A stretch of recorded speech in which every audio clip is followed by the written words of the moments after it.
Bonjour tout le monde, dans cette vidéo et les suivantes, on va revenir un peu sur des points qui ont été abordés dans le cours de la semaine dernière, où peu d'entre vous ont pu venir et le peu qui ont pu venir ont constaté que ça ne s'était pas passé comme prévu.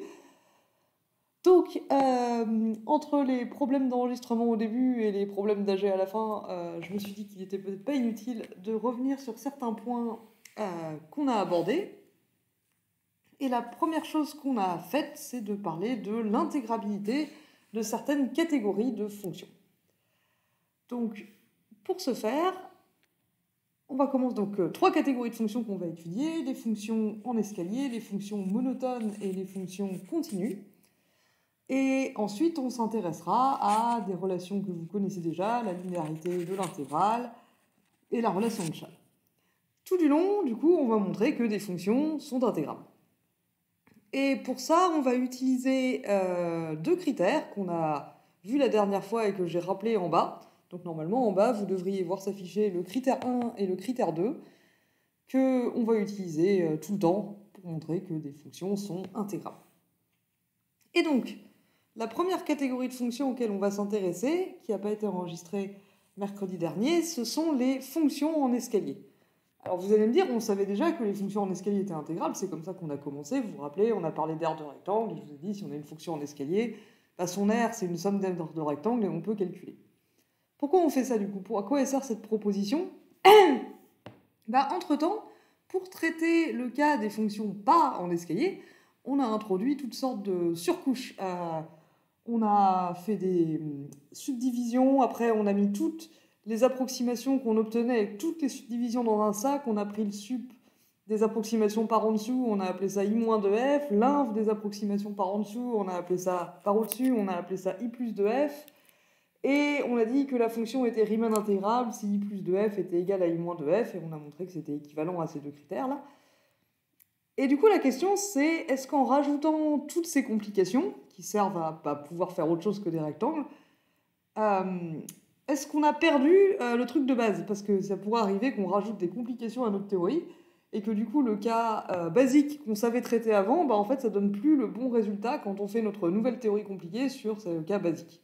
Donc en fait, c'est pas tant un résultat qui est intéressant parce qu'il est nouveau, qu'un résultat dont l'intérêt est de vérifier que tout va bien, que si on prend notre toute nouvelle théorie de l'intégration et qu'on l'applique au cas facile des fonctions dont les aires sont déjà des aires de rectangle, eh bien on obtient bien le résultat auquel on s'attendait et dont on a parlé au début de ce cours.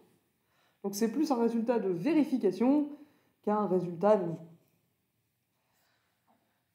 Donc prenons une fonction en escalier, eh bien elle est intégrable. Voilà, ça c'est le résultat.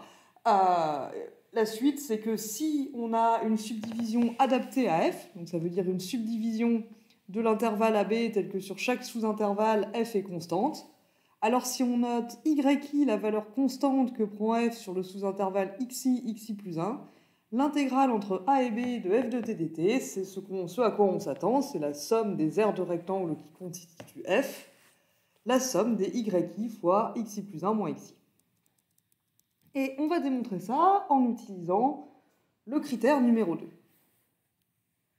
que vous pouvez relire juste en dessous. Donc on va trouver une suite de subdivisions.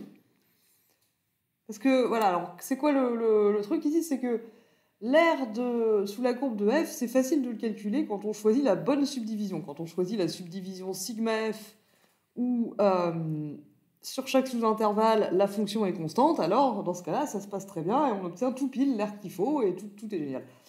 Mais dans notre théorie de l'intégration, en fait, on regarde toutes les subdivisions. Et parmi ces subdivisions, il y en a qui ne vont pas coller avec la fonction f. Il y en a qui vont découper f en sous-intervalles où il y a un saut, où la fonction f prend deux valeurs différentes, et du coup, l'approximation par au-dessus et par en dessous vont être très mauvaises. Il y a un exemple de ça dans l'exercice 1 du TD3. Et la question, du coup, c'est est-ce que ça marche quand même?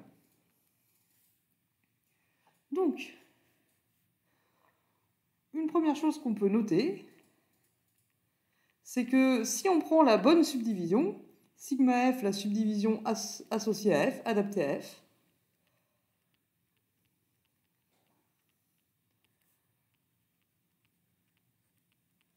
ça veut dire que sur chaque sous-intervalle de cette subdivision, f est constante.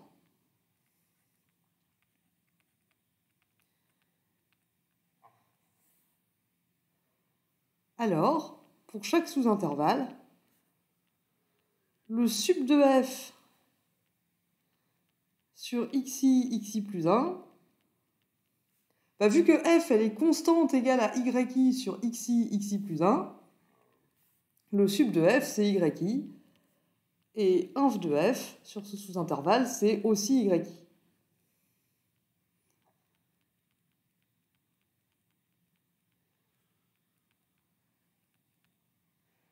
Du coup, quand je fais i plus de f sigma f, donc ça c'est la somme pour i allant de 0 à n-1 des sub de f sur les sous-intervalles xi plus 1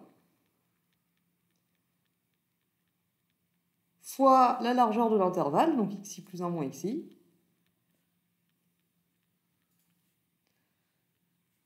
ça me donne la somme des yi fois xi plus 1 moins xi.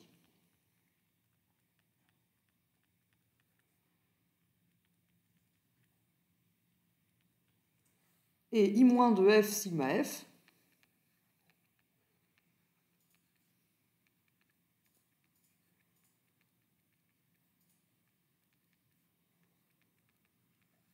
c'est la somme des inf de f sur les sous-intervalles xi plus 1, xi plus 1, fois la largeur de l'intervalle, donc toujours fois xi plus 1 moins xi. Et comme l'inf de f, c'est aussi yi,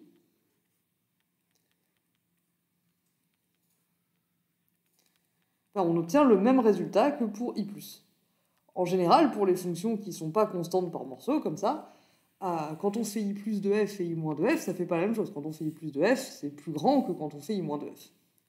Mais ici, du coup, puisque la fonction est constante sur chaque sous-intervalle, i plus de f sigma f est égal à i moins de f sigma f, parce qu'on a choisi la bonne subdivision ici.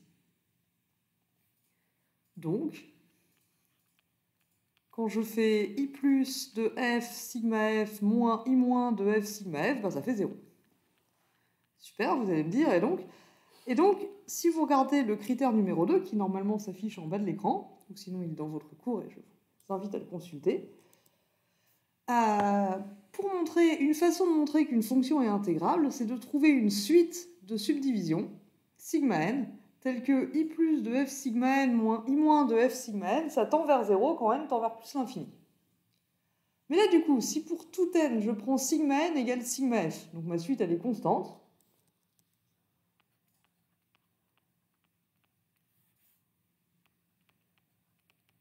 donc pour tout n dans grand N, si je pose sigma n égale sigma f, donc sigma 0 c'est sigma f, sigma 1 c'est encore sigma f, sigma 2 c'est encore sigma f, et ainsi de suite jusqu'à la fin des temps, du coup, i plus de f sigma n moins i moins de f sigma n, ça fait 0.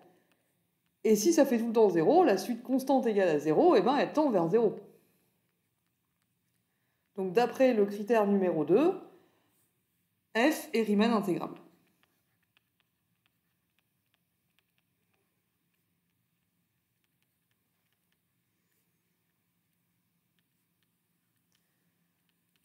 On n'est pas très surpris, mais ça marche.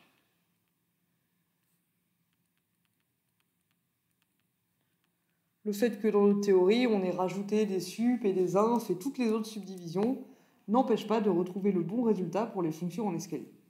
Et de plus, toujours d'après le critère numéro 2, la valeur de l'intégrale de f entre a et b, c'est la limite de i plus de f sigma n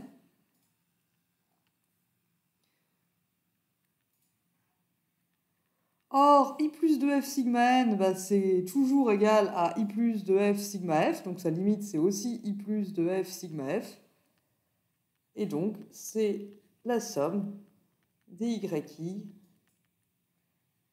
xi plus 1 moins xi.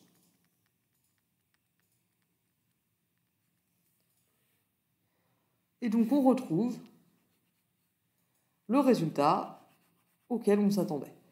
Donc notre théorie n'a pas perdu le fil, en quelque sorte, elle continue de fonctionner pour les fonctions en escalier. Dans la prochaine vidéo, on parlera des fonctions monotones. Je vous retrouve dans un instant pour faire ça.